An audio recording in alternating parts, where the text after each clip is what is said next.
Hello বন্ধুরা, welcome to my channel চটপটি রাঁধুনি। আজকে আমি তোমাদের জন্য নিয়ে এসেছি বিকেলের একটা দারুণ রেসিপি, যেটা কিনা খুব চটজলদি হয়ে যায় এবং খেতেও খুব টেস্টি। সেটা হলো চাউমিন মোগলাই। চাউমিন মোগলাই বানানোটা খুবই ইজি, তো চলো আমরা বানিয়ে নিই আজকে চাউমিন মোগলাই। প্রথমে আমি চাউমিনটাকে গরম জলে সেদ্ধ করে নেব। খুব বেশি সেদ্ধ করতে হবে না, মিডিয়াম সেদ্ধ করলেই হবে।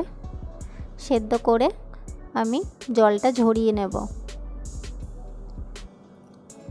জলটা ঝরিয়ে নিয়ে আলাদা একটা বাটিতে নিয়ে তার মধ্যে আমি মিক্স করব পেঁয়াজ কুচি।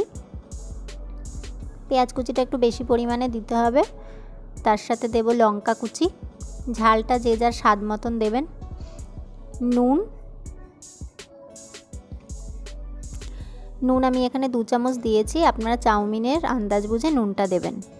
আর দেব আমি ডিম। ডিমের পরিমাণটা এখানে একটু বেশি দিতে হবে। ডিমটা বেশি দিলে টেস্টটা আরও বেশি ভালো হবে। আমি এখানে 3টে ডিম দিয়েছি। ডিমগুলো ফাটিয়ে নিয়ে তারপর আমি একসাথে চাউমিনের সাথে মিক্স করে নেব। ডিমটা এমন করে মেশাতে হবে যাতে চাউমিনের সাথে এটা একটা ডোয়ের মতন মনে হয়, একটু আঠা আঠা টাইপের হয়ে যাবে মাখাটা। পেঁয়াজটা, নুনটা আর ডিমটা ভালো করে মিশিয়ে নিয়ে রেখে দিয়েছি। এবার আমি কড়াইতে একটু তেল দিয়েছি। তেলের পরিমাণটাও একটু মোটামুটি দিতে হবে। তেল দিয়ে তেলটা যখন গরম হয়ে যাবে তখন আমি এতে অল্প করে করে সেই মিশ্রণটা দিয়ে দেবো। দিয়ে এরকম একটা গোল মতন শেপ দেব। পুরো পারফেক্ট গোল হবে না, কিন্তু তাও মোটামুটি গোলের মতন শেপ দিতে হবে।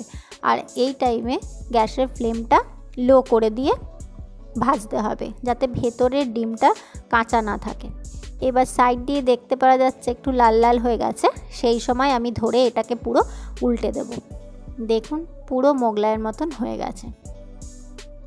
এইবার এই উল্টো দিকটাও আমি কম আঁচে দিয়ে ভালো করে এরকম লাল করে ভেজে নেব। যদি বাড়িয়ে দিই তাহলে ওপরটা পুড়ে যাবে, ভেতরের একটা ডিমের কাঁচা গন্ধ থাকবে। কাজে এগুলোকে সব মিডিয়াম টু লোয়ে দিয়ে ভাজতে হবে।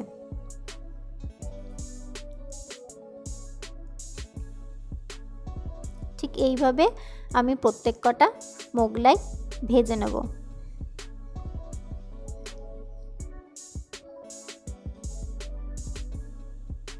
এক একটা মোগলাই পুরোপুরি রান্না হতে মোটামুটি 5 মিনিটের মতন সময় লাগবে। এখানে সাইজটা খুব বড় করলে ভালো হবে না, মোটামুটি মিডিয়াম সাইজ রাখলে ভেতরটা খুব ভালো মতন সেদ্ধ হয়ে যাবে। এটাও ঠিক সেম প্রসেসে যখন সাইড দিয়ে একটু কালারটা দেখা যাবে তখন ওটাকে ধরে আমাকে উল্টে দিতে হবে। যেহেতু ডিম দিয়ে মাখানো আছে এটা কিন্তু খুলে যাবে না। এবার আরেক সাইড হয়ে গেল, আমি এটাকেও তুলে নেব।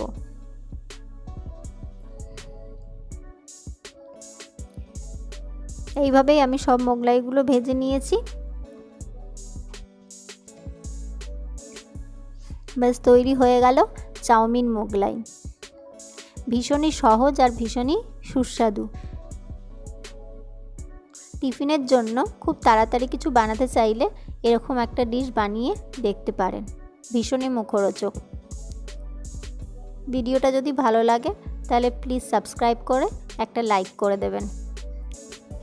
আজকের মতন আমাদের চাউমিন মোগলাই রেডি। আমি এখানে সস দিয়ে সার্ভ করে নিয়েছি। আপনারা চাইলে মেয়োনিজ দিয়েও সার্ভ করতে পারেন বা গ্রিন চাটনি দিয়েও সার্ভ করতে পারেন। আমি এখানে সস দিয়েছি।